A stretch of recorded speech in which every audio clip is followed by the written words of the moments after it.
Good day, folks. Joel at Earth Tools here. We're going to do a little demo video on the CAEB mini round hay baler. It's a fit walk-behind tractors. We're running it today with a BCS 749, kind of our old demo machine here. It's pretty beat up, but the CAEB balers can be affixed to numerous BCS and Grillo walk-behind tractor models.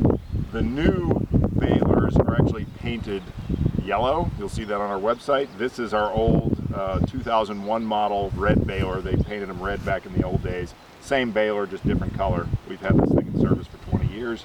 Baled a lot of hay.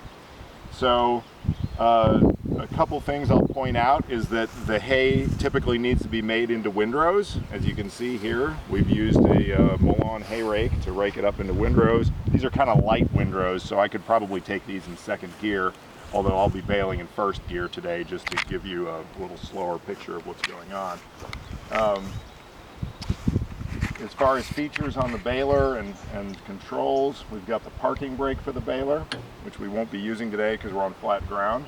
That comes in handy when you need to take the baler on and off the machine. You pull that back and it locks the brakes on the baler so that you can back the tractor off of it. And if you're baling on a hill, every time you would need to discharge a bale, you would need to pull that back to keep the thing from rolling away, because you are going to be taking the tractor out of gear when you discharge the bale.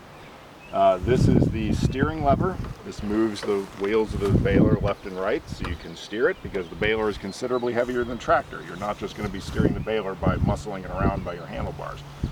The baler weighs about 600 pounds.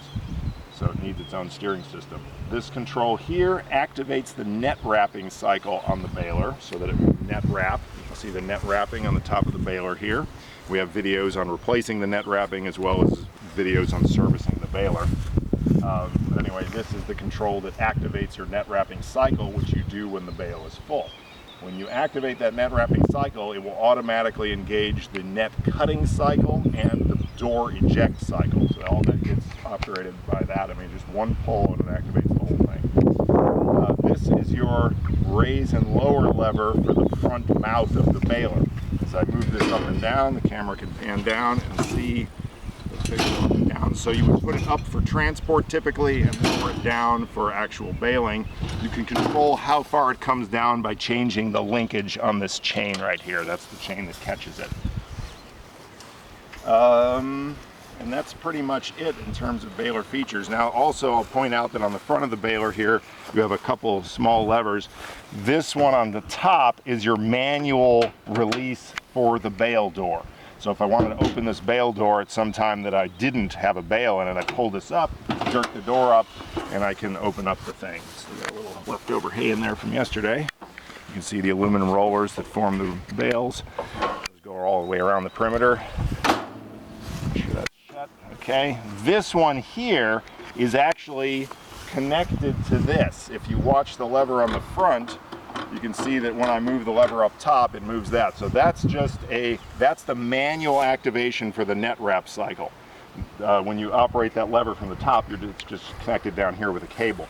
The reason this is up here is because if, for instance, if you just pulled a baler up to a haystack and you wanted to feed the hay in manually, you could just fork the hay in here, and then when it's full, you could trip the net wrap cycle here rather than walking all the way back to the handlebars. So that's why it's there. There's also a receptacle here for lubricating oil. We usually use automatic transmission fluid in this, although lightweight motor oil can work as well. That feeds the automatic lubrication system that lubricates the chains of the baler. Just top that off every now and then. It doesn't go through that much. Now we're ready to bale. Wipe a little grease off my hand here. So I'll explain the functions as we go along here. I'm going to start up the tractor, put it in first gear, engage the PTO, and lower my mouth of the baler and start baling. When the bale is full, what we're going to see is this roller begins to turn. This is your full bale indicator knob. Essentially, all the aluminum rollers that go around the circumference of the bale chamber are driven by chains, except the one attached to this roller, or this knob. There's one roller at the top that is not driven by a chain. It only gets driven when the hay bale expands enough in there to put pressure against that roller, and then it just starts rolling it.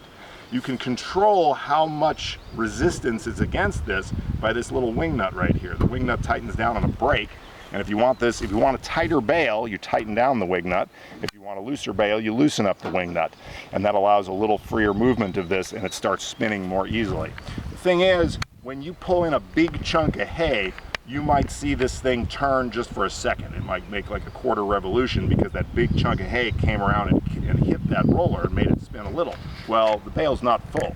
You want it to spin a little more continually to show you that the bale is kind of exerting equal pressure all the way around. Then you know that it's time to net wrap it. Once that thing starts spinning fairly continually, I will kick the tractor into neutral. I'll pull the gear shift selector of the tractor into neutral. I have to leave my PTO running, so I can't just hit the clutch. If I hit the clutch, everything stops. But I need to be running the PTO so that the baler can continue to function. So I'll pop the tractor wheels into neutral.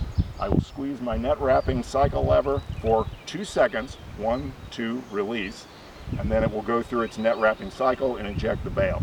Depending on the moisture of the hay you're doing and how tight you've rolled the bale, sometimes the bale will fully eject onto the platform. Sometimes it'll just pop the door a little bit and you'll have to manually open the door and pull the bale out. We'll see how it does today. So, on we go.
And you rinse and repeat. Well, no, forget the rinse part. But yeah, that's it. That's how you make a bale with a CAEB baler. Now that took probably, I didn't time it, but probably 1.5 minutes because that was a pretty light windrow. As I mentioned in the beginning, I could have been in second gear, which would have filled that bale chamber a lot quicker. Usually on a maximum size windrow, or if you're moving at the speed appropriate for a light windrow, you can make a bale in 60 seconds or less. So thanks for watching and happy baling.